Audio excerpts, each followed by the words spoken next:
మహబూబ్నగర్ జిల్లా హన్వాడ మండలం గొండియాల గ్రామం పరిసరాలలో ఉన్న ఎర్రగుట్ట కొండ గుహలో స్వయంభుగా వెలిసి భక్తులకు తిరుమలనాథ స్వామి దర్శనం ఇచ్చేవారు. కానీ భక్తుల కోరిక మేరకు తన దర్శనం మరింత సులభతరం కావాలని భావించి స్వామి వారు కొండపైనున్న గుహ నుండి కొండ కిందికి ఒక అడుగు ప్రస్తుతం ఉన్న మందిరానికి కొండమధ్యలోనున్న పొన్న చెట్టు వద్ద ఒక పాదం మోపి గ్రామ శివారులలో గల తూర్పు నుండి పశ్చిమ దిశకు ప్రవహించే నదికి అభిముఖంగా అనగా ఉత్తరము వైపుగా స్వయంభూగా వెలిసి వనంలో ఉంటూ భక్తుల కోరికలు తీరుస్తూ పూజలు అందుకునేవారు.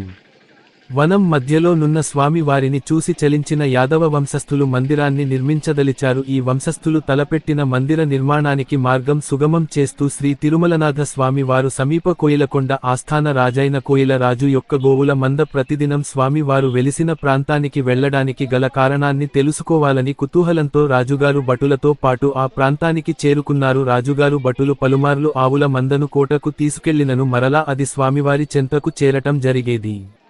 వనం వద్ద యాదవ వంశస్థురాలైన చౌడమ్మ తన గోవులతో రాజుగారిని సమీపించినప్పుడు రాజుగారు ఆవుల మంద పదే ఆ ప్రాంతానికి రావడానికి గల కారణాలను తెలుసుకోదలిచి చౌడమ్మని అడగడం జరిగింది.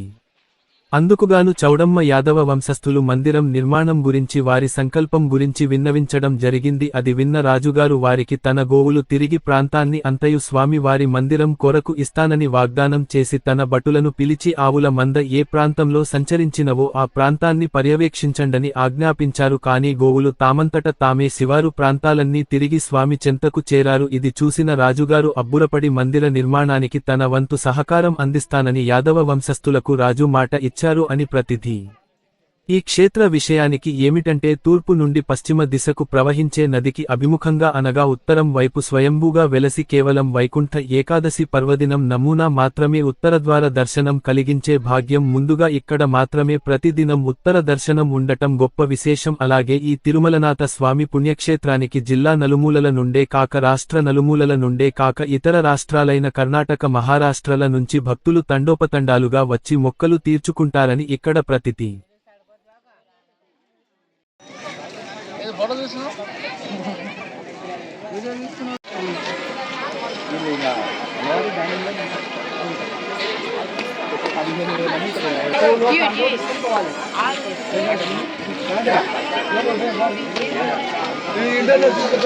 అది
Thank you.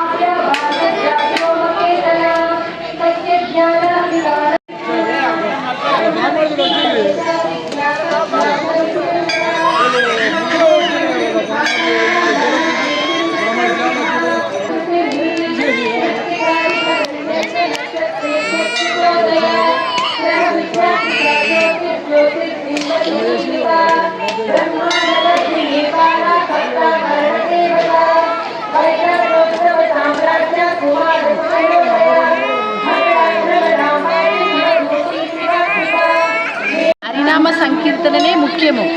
హరే కృష్ణ కృష్ణ కృష్ణ హరే హరే, హరే రామ రామ రామ హరే హరే. వెంకటేశ్వర స్వామి చాలా అందంగా ఉన్నాడు, మూసాలు పెట్టుకొని మంచిగా అనిపించింది. బుగ్గలు అవి చాలా అందంగా ఉన్నాడు. మన తాండూరు. హరే కృష్ణ హరే కృష్ణ. ఎన్ని సంవత్సరాల నుంచి వస్తున్నారు మీరు ఇక్కడికి? కృష్ణ కృష్ణ హరే హరే, హరే రామ రామ రామ హరే హరే. ఈ సంవత్సరమే వచ్చినా, ఇప్పుడే వచ్చినాం. అంటే ఇక్కడ జాతర జరుగుతుందని ఎవరు చెప్పినారు మీకు? మా ఆడపడిచి చెప్పింది. మీ ఆడపడుచు అంటే వాళ్ళు ఇక్కడనే ఉంటారా? వాళ్ళ ఇంటి కులదైవం. అచ్చా, వాళ్ళ ఇంటి కులదైవం. ఎట్లా అనిపిస్తుంది మీకు ఇక్కడికి వచ్చినా? చాలా బాగుంది, చాలా అద్భుతంగా ఉన్నాడు స్వామి. చెంపలు మీసాలు అందంగా అనిపిస్తున్నాడు. ఇంకా కొద్దిసేపు కూర్చోవాలి, గర్భగుడిలోకి వెళ్ళాలి అనిపిస్తుంది కానీ వెళ్ళొద్దు కదా. ఒకసారి ఛాయిస్ వచ్చింది, చాలా మంచిగా అనిపించింది. హరే కృష్ణ.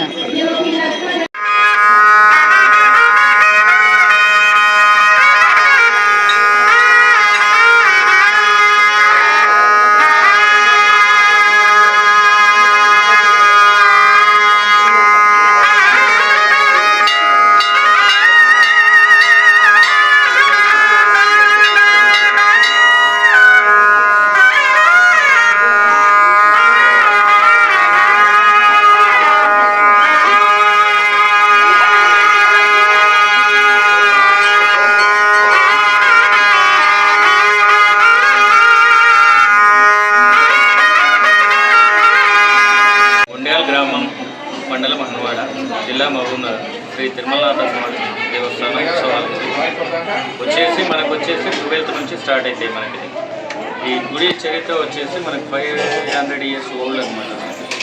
ఎర్రగట్టు గుట్ల పైన వేసిన శ్రీ తిరుమలనాథ స్వామి పాదము అక్కడ నుంచి ఒకటి వచ్చేసి మనకి వేసారనమాట. ఈ పాదం నుంచి ఇక్కడ స్టార్ట్ చిన్నగా మండపం స్టార్ట్ అయ్యి చిన్న దినాన్ని చర్యగా పెద్దగా గుడి మహా విరజిల్లుతున్నాడు. ఇంకోటి మనకి ఎట్లుంటుందంటే ఎవ్రీ సంక్రాంతి వచ్చేసి మనకు 14th రోజు మకర సంక్రాంతి మన దగ్గర ఎక్కడ ఉన్నా సరే మన భక్తులు మొత్తం ఎంత లాంగ్ మనకు తెలంగాణ నలుగురు జిల్లాలో ఉన్న వాళ్ళకి మనకి 14th రోజు బండ్లు ఉంటాయి. మనకి మెయిన్ ప్రోగ్రామ్స్ ఏంటంటే మనకి 12th రోజు నైట్ రోజులో నుంచి గొండెల చామర్లో నుంచి గుడి దగ్గరికి పల్లకి సేవతో వస్తాడు మనకి పల్లకి సేవ. సెకండ్ వచ్చేసి మనకు 13th వచ్చేసి మంగళవారం రథోత్సవం ఉంటుంది. ఎర్లీ మార్నింగ్ 3:30 to 4 మధ్యలో వచ్చేసి రథోత్సవం ఉంటుంది. అండ్ 14th రోజు మనకి కళ్ళు జరుగుతాయి అనమాట. ఇక్కడ మన ఇంకొక పాదం ఉంటుంది కొత్త చెట్టు అని, అక్కడ దాకా పోయేసి ఫస్ట్ ఇక్కడ 1 రౌండ్ కొట్టుకొని పోయి అక్కడ 3 రౌండ్లు మనకి వస్తాడు. సెకండ్ రౌండ్ వచ్చేసి మన గుడి దగ్గర చేయడం జరుగుతుంది. అతి పురాతనమైన టెంపుల్ అనమాట. మనకి 500 years అమౌంట్లో ఉందని చరిత్ర చెప్తుంది. మా పెద్దలు చెప్తారు మనకి. ఇక్కడ పూజారి ధర్మకర్తలు 40 వర్షం ఉన్న వాళ్ళు బట్టి మేమే చేయగలుగుతాం.